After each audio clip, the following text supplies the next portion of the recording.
Salam kerahiman. Hari ini 27 Agustus. Kita akan baca dari 1279. Itu bicara tentang pengajaran ilahi, dan 1302 persekutuan dengan Allah. Kita mulai ya. Dalam nama Bapa dan Putra dan Roh Kudus. Amin. Tariklah saya ya Tuhan, supaya saya ada di dalam Engkau. Cintai saya, supaya saya bisa mengasihi sesama. Amin. Dalam nama Bapa dan Putra dan Roh Kudus. Amin. 1279. Tuhan memberi aku pengetahuan tentang rahmat yang terus-menerus Ia limpahkan kepadaku. Terang itu menembus diriku makin lama makin dalam, dan aku menjadi tahu akan perkenan Allah yang tak terselami terhadap aku. Aku tinggal dalam kamarku untuk melambungkan doa syukur yang panjang, sambil menundukkan wajahku ke lantai dan mencucurkan air mata syukur. Aku tidak dapat bangkit dari lantai karena setiap kali aku mencoba bangkit, terang Allah memberi aku pengetahuan baru mengenai rahmat-Nya. Baru sesudah percobaan yang ketiga, aku dapat berdiri. Sebagai anak Bapa Surgawi, aku merasakan bahwa segala sesuatu yang dimiliki Bapa Surgawi juga milikku. Ia sendiri mengangkat aku dari tanah hingga kepada hatinya. Aku merasakan bahwa apa saja yang ada itu adalah milikku semata-mata. Tetapi aku tidak menginginkannya sama sekali, sebab Allah sendiri sudah cukup bagiku. Lanjut, 1302. 29 September 1937. Hari ini kepadaku diberitahukan banyak hal mengenai misteri-misteri Allah. Kini aku memahami bahwa komuni kudus tetap berada di dalam diriku sampai komuni kudus berikut. Kehadiran Allah yang hangat dan nyata terus berlanjut di dalam jiwaku. Kehadiran akan hal ini menceburkan aku ke dalam permenungan yang mendalam, tanpa usaha sedikit pun dari pihakku. Hatiku adalah tabernakel yang hidup, tempat hosti yang hidup disimpan. Tidak pernah aku mencari Allah di tempat-tempat yang jauh, tetapi di dalam diriku sendiri. Dalam lubuk hatiku sendirilah aku menyatukan diri dengan Allahku. Tuhan memberi aku pengetahuan tentang rahmat yang terus-menerus Ia limpahkan kepadaku. Pertama, konfirmasi bahwa rahmat yang Tuhan berikan itu terus-menerus. Karena memang Tuhan tidak terbatas, Maha Kuasa, Maha Esa, Maha Besar. Jadi rahmat dari Tuhan itu tidak pernah habis. Dan Tuhan memberikan rahmat tersebut terus-menerus. Tapi di sini dikatakan Tuhan memberi aku pengetahuan. Jadi rahmat yang dicurahkan itu tidak otomatis kita langsung tahu. Rahmat itu juga diberikan kepada kita sesuai dengan taraf iman kita, dan Suster Faustina katakan memberi pengetahuan tentang rahmat yang Tuhan limpahkan. Memberi pengetahuan, tadinya suatu misteri.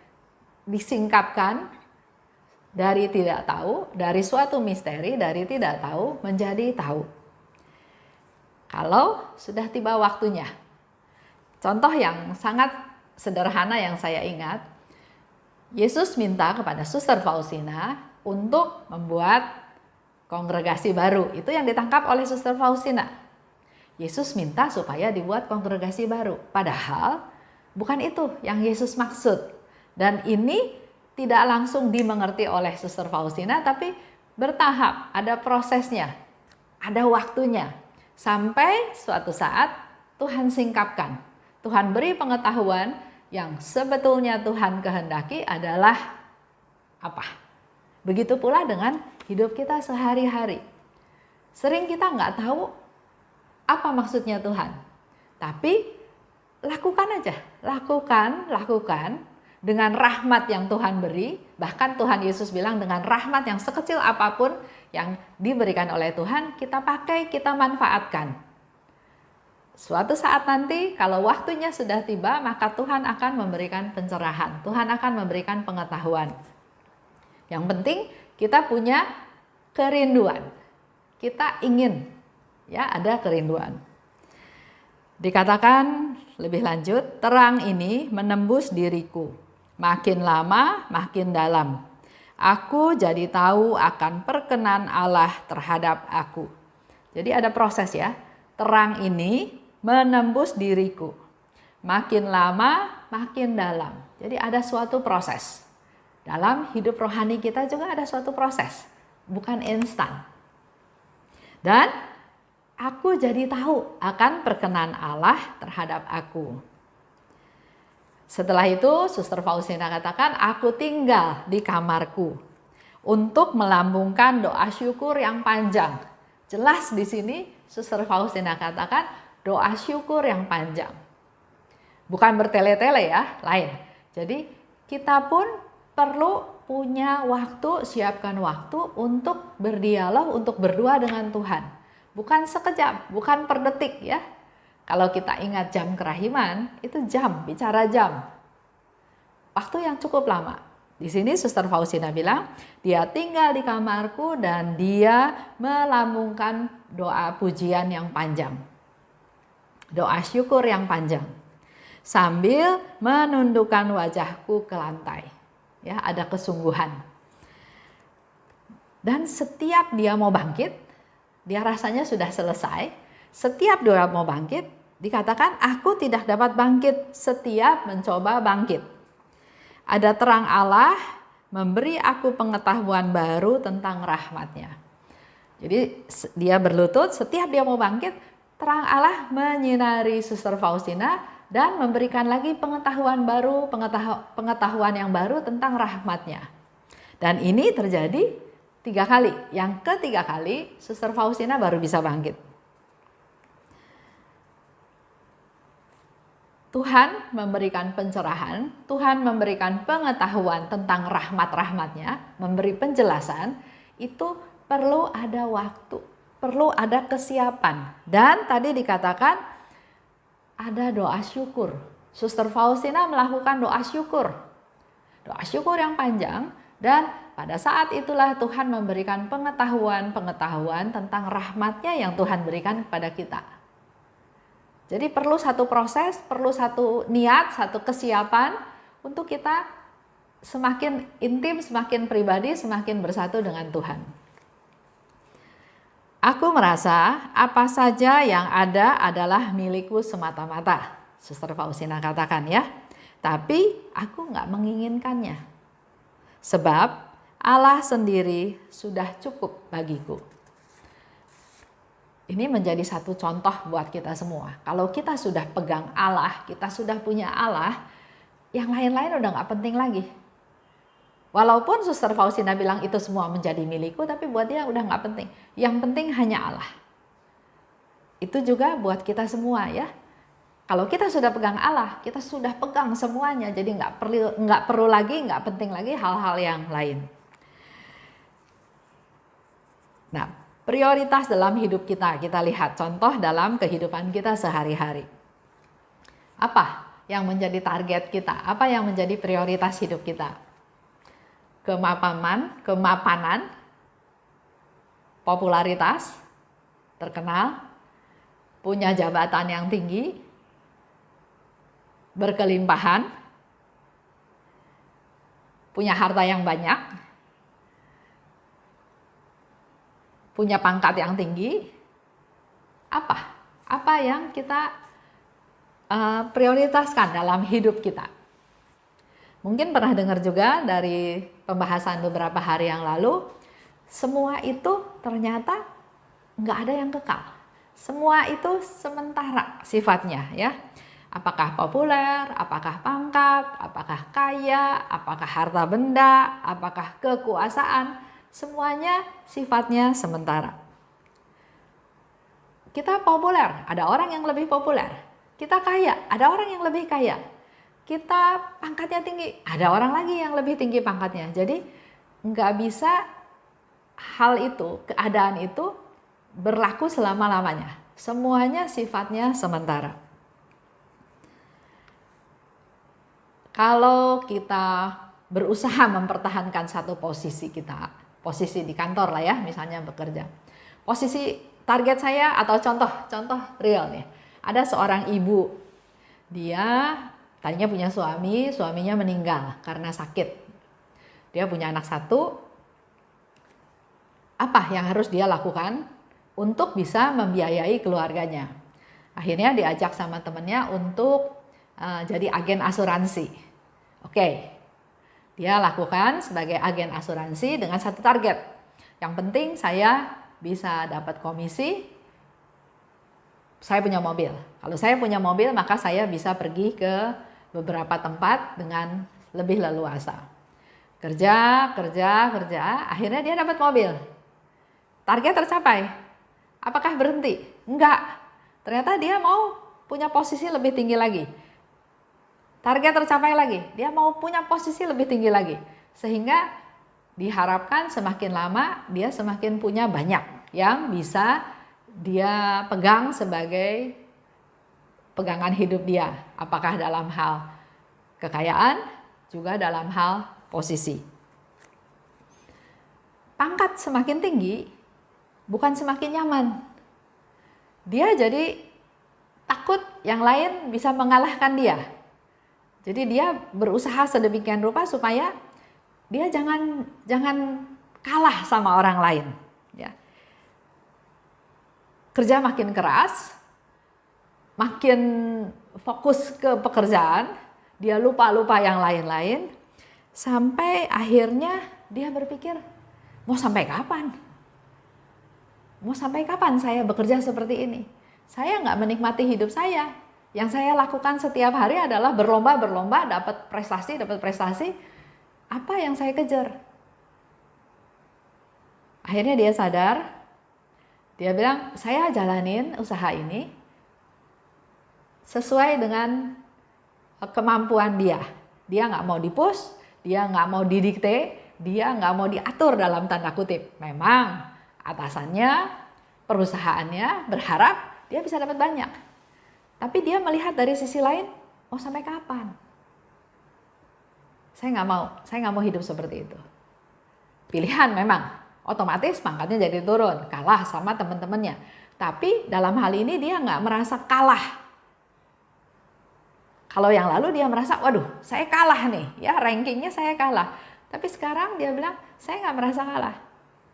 Saya menikmati hidup saya. Karena semua ini hanya sarana, bukan tujuan hidup saya yang utama.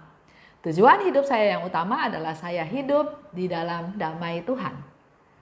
Jadi dia nggak merasa takut kalah sama orang, dia nggak merasa kecil orang lain lebih besar, dia sangat menikmati hidupnya.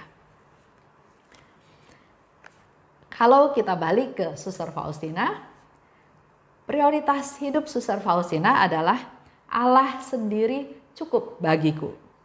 Jadi yang utama adalah Allah. Memenuhi kehendak Allah dan hanya Allah. Jadi target kita juga adalah Allah. Pegangan kita adalah Allah. Dalam masa COVID seperti ini, inilah sebetulnya saat yang paling bagus untuk kita mengevaluasi hidup kita semuanya. Kalau waktu masih kerja seperti biasa, kerja dari Senin sampai Sabtu, hari Minggu nggak ada juga waktu untuk evaluasi, nggak ada juga waktu untuk istirahat. Senin kembali lagi dengan rutinitas yang seperti biasa dan itu terjadi bertahun-tahun. Tapi dengan masa COVID seperti ini, Tuhan memberikan sesuatu kebebasan, keleluasaan, waktu yang banyak untuk kita bisa mengevaluasi hidup kita. Apa sih sebetulnya prioritas hidup kita? Kekayaan, kerja, banting tulang. Sampai malam, sampai subuh, besok pagi-pagi sudah harus kerja lagi. Kejar. Yaitu tawaran duniawi. Tapi mari kita sekarang refleksi ke hidup kita masing-masing. Sebetulnya apa sih yang Tuhan mau kasih? Pada waktu kita nanti pulang, Tuhan nggak tanya harta kita. Tuhan nggak tanya kemampuan kita, kekuasaan kita, Tuhan nggak. Yang Tuhan tanya, saya sudah kasih kamu talenta, kamu sudah pakai belum untuk kepentingan orang lain?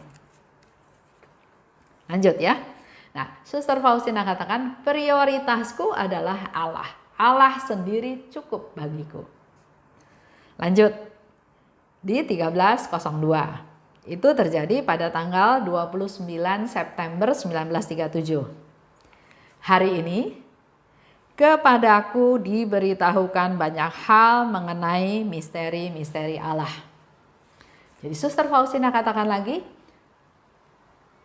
ada yang misteri-misteri yang Suster Faustina belum tahu, tapi dengan berjalannya waktu, dengan relasi yang semakin dekat, semakin bersatu dengan Allah, maka dikatakan kepadaku diberitahukan banyak hal mengenai misteri-misteri Allah.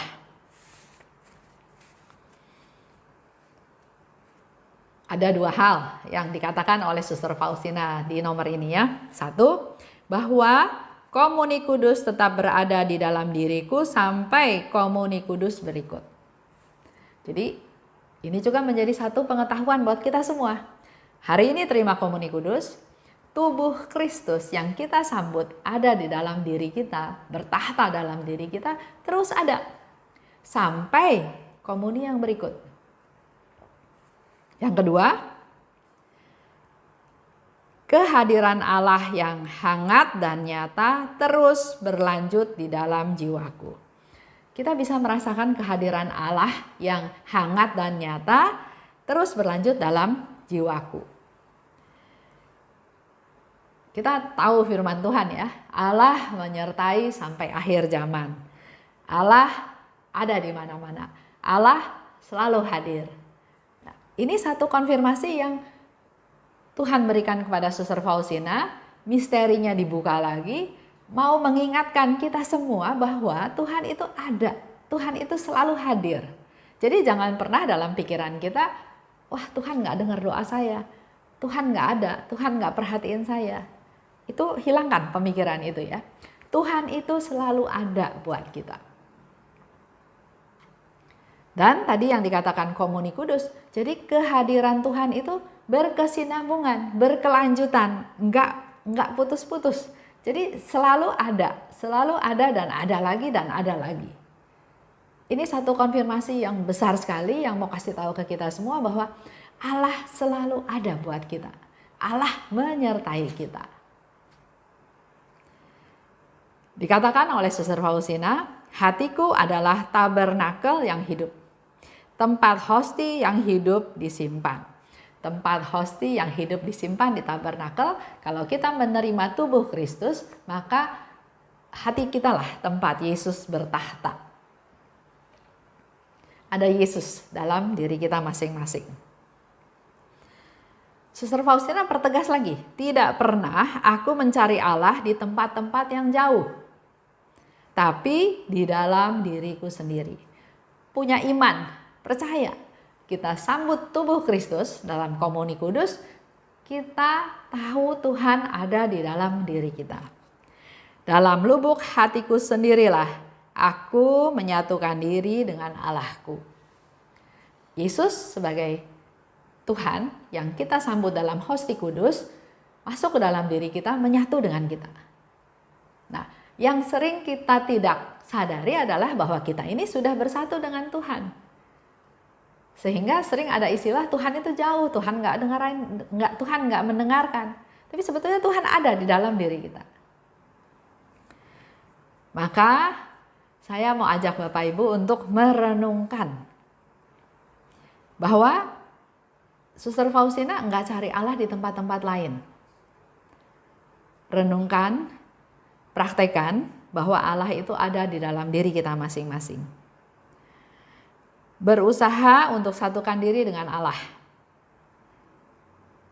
Setiap detak jantungku, setiap tarikan nafasku, itu yang dikatakan oleh Suster Faustina, dia selalu ingat Tuhan. Dan dia selalu ingat Tuhan ada di dalam diriku. Itu aja yang menjadi pembahasan kita hari ini. Mari kita benar-benar lebih merasakan lagi kehadiran Tuhan dalam hidup kita masing-masing. Kita tutup ya dengan doa penutup. Dalam nama Bapa dan Putra dan Roh Kudus, amin. Allah Bapa yang maha baik, hari ini Suster Faustina banyak mengajar banyak hal kepada kami, khususnya tentang misteri-misterimu, tentang pengetahuan-pengetahuan, tentang rahmat-rahmat yang Kau curahkan kepada kami. Mampukan kami juga Tuhan untuk terus berinteraksi denganmu, bersatu denganmu, dan juga Engkau berikan kami pencerahan agar kami juga mengerti akan rahmat-rahmat yang Kau berikan kepada kami. Berilah kami pengetahuan akan rahmat-rahmat-Mu ya Tuhan, agar melalui rahmat-rahmat tersebut kami dapat melakukannya dengan sebaik-baiknya untuk kepentingan orang-orang di sekitar kami. Terimalah salam kami ya Tuhan, juga kami mohon rahmat-Mu untuk teman-teman kami, saudara-saudara kami yang juga sangat membutuhkan rahmat-Mu. Curahkanlah rahmat-Mu Tuhan, dan juga beri mereka pencerahan untuk mengerti akan rahmat-rahmat yang Kau curahkan kepada mereka. Kemuliaan kepada Bapa dan Putra dan Roh Kudus, seperti pada permulaan, sekarang, selalu dan sepanjang segala abad. Amin. Dalam nama Bapa dan Putra dan Roh Kudus. Amin. Salam kerahiman.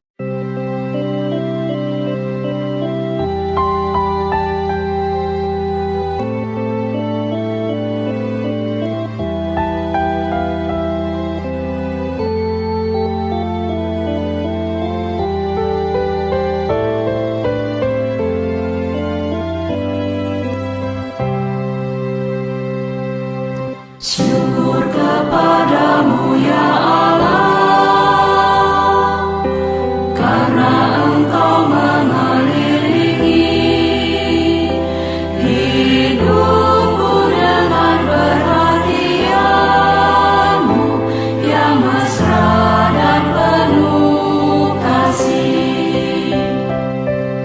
Syukur kepadamu